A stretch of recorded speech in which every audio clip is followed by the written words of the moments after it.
I'm here on the trading floor of the New York Stock Exchange with the president of the NYSE, Lynn Martin.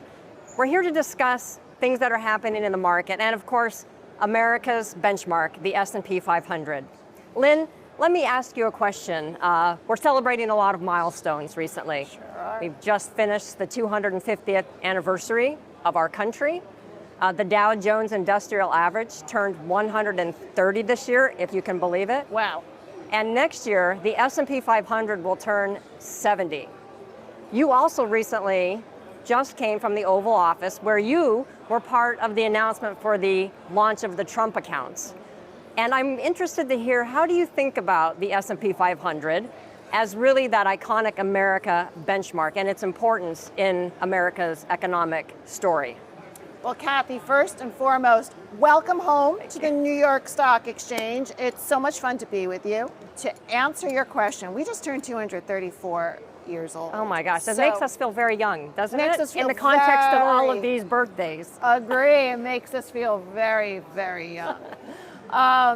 But to your question on the Trump accounts, I mean, I don't think it's a mistake that the default contributions will go into funds that are benchmarked against the S&P 500. Yeah. And when you think about, and I talk to a lot of CEOs who have that aspiration of being one of the constituents of the S&P 500, you think about one of the greatest inventions of our generation, and that has really been the ETF industry. Yeah. It has transformed the way people invest.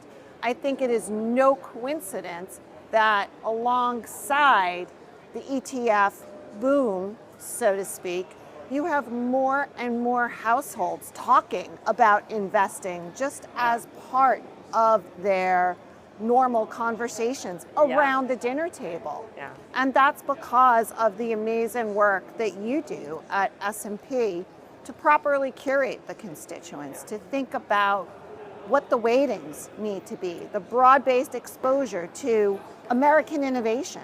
Yeah. Well, we couldn't do it alone, could we? I mean, we create the index, but of course we have to have great companies like the NYSE to list these companies and support their evolution and their growth in the capital markets. But I love the Trump accounts. I love that you were there for that announcement. I mean, there really is this need to broaden the participation for the American households and sort of getting them better access to the capital markets. And I think this will be a great step in that. How are you viewing that development?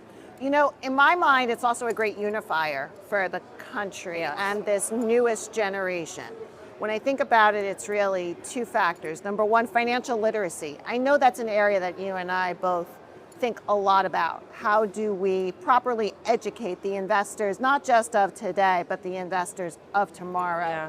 And I think the advent of the Trump accounts is a great way to do that. And number two, it is when I bring companies public, when I'm talking to CEOs, one of the reasons they go public is to really unite employees and reward employees for that innovation. They do that with stock very frequently. Yeah. So having the newest generation of Americans have effectively stock in America Right. as a result of the contributions to the ETFs that underpin those accounts, to me that's such a unifying moment for America. Yeah. And you know, we couldn't do it if we didn't have the broad market participation. Being in the Oval Office with the president, he was talking to the kids about Boeing, about McDonald's, and You're going to know that stock. Absolutely. He said, go into a McDonald's and say, I own a piece of you. Yeah. And the kids' faces lit up. It is something that truly resonated with the youth of America. And that's because of the constituents that you put into your index. How do you think about curating that index and ensuring that it has the broadest participation and representation of American innovation? Well, I think the diversification is really key for how the 500 became America's benchmark. I mean, when you think about this broad diversification, that really is representative of the U.S. economic output.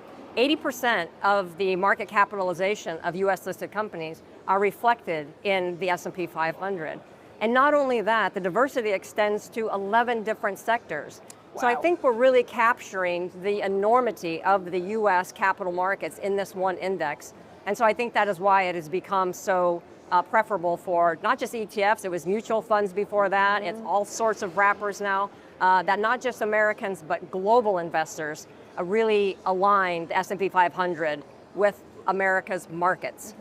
And when people think of the S&P 500, a lot of times they think of ETFs. But you know, there's also the active managers, Yeah. who I know are a big constituent base for you to work with on the data side and the benchmarking side of the business. You're absolutely right. There is the passive investing side, which is it's 700-pound gorilla in the room for the S&P 500, but you're absolutely right. There's a lot of active managers who reference the S&P 500 in some of their active strategies.